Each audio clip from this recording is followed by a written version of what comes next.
Majira ya saa 7 mchana chatu hiyo ilitokea maeneo ya nyumbani kwetu kwa mama yangu mimi pale nyumbani.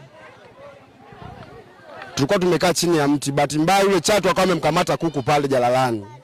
Baada ya kumkamata yule kuku jalalani, hivyo basi nikawa nimeingia ndani kuchukua yule mkuki.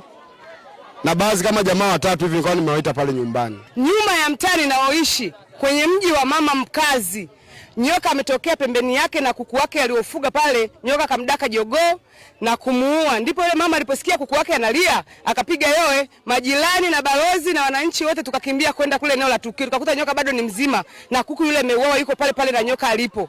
Baadaye wananchi mmoja akashika mkuki, akawa amempiga yule nyoka, amemchoma na yule mkuki, na mwenye panga akawa amemkata na panga yule nyoka akafa. Chanzo cha hawa nyoka ni pori kubwa liliojengwa hapa na jeshi. Kwa sababu saizi watu hawaingii eneo la jeshi.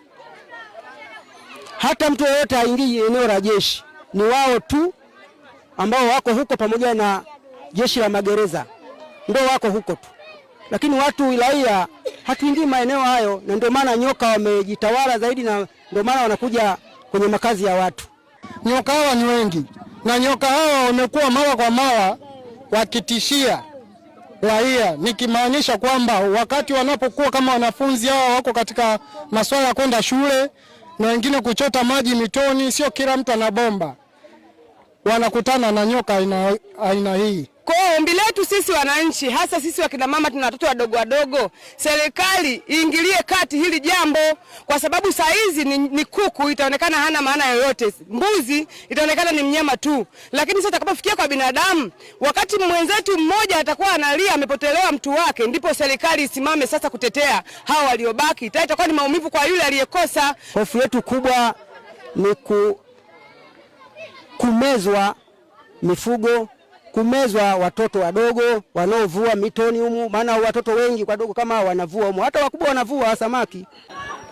Ni kweli kumekuwa na taarifa mbalimbali za wananchi kwamba kuna nyoka ambao wamekuwa wakisumbua wananchi kwenye maeneo ya mto huu wa Kasimba. Na tulianza jitihada za kuwatafuta, na miezi miwili iliyopita tulifanikiwa kumuua nyoka mmoja mkubwa aina ya chatu ambaye tulimtegea mbuzi na akakutwa akiwa na meza mbuzi. Lakini tangu pale wananchi wakaendelea kusema kwamba nyoka hao kwenye mto huu sio mmoja tu, wapo wengi na yupo mkubwa zaidi ya huyo. Kweli kama serikali tuliendelea na jitihada za kuweza kumtafuta nyoka huyo, ambapo tulibaini tena akiwa anameza mbwa, lakini kwa bahati mbaya alimmeza na kukimbia naye yule mbwa. Lakini wananchi hawajachoka, tangu wakati ule wameendelea kumsaka nyoka mwingine, na leo wananchi katika kupita tu wakamwona nyoka huyo akiwa kando ya nyumba ya mtu akiwa anavizia mifugo, na alikuwa tayari ashaua kuku, jogoo, na anaelekea kummeza sasa. Ndipo wananchi hao wakawa wamechukua silaha na kuanza kumshambulia nyoka huyo na kufanikiwa kumuua. Kwa kuwa tayari taarifa hizi zimekuwa nyingi sana na wananchi wanaendelea kusema kwamba nyoka bado wako ni wengi sana, na mimi mwenyewe nikiwa nimeshuhudia nyoka mwingine akiwa anameza mbwa na akakimbia naye ambaye ni mkubwa kuliko huyu. Kwa hiyo naamini huyo nyoka bado yupo na wengine pengine bado wapo.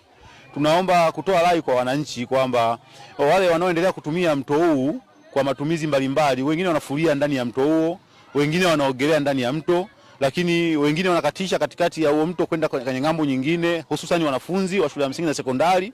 Kwa hiyo tunaomba tutoe rai kwa wananchi kwamba waache kabisa matumizi ya mto huu hatari, kwa kuwa tuna vithibitisho kwamba nyoka hawa bado wapo, tena ni nyoka hatari ambao wanameza kama hivyo mifugo. Kama nyoka anaweza kumeza mbuzi kama yule aliyemezwa kipindi kile, maana yake kumeza mtu kama mimi pia ni jambo la kawaida kabisa. Kwa hiyo tunatoa rai kwa wanafunzi, lakini kwa wazazi waendelee kuwasihi wanafunzi, lakini hata sisi watu wakubwa pia tuache kabisa matumizi ya mto huo, kwani ni mto hatari sana.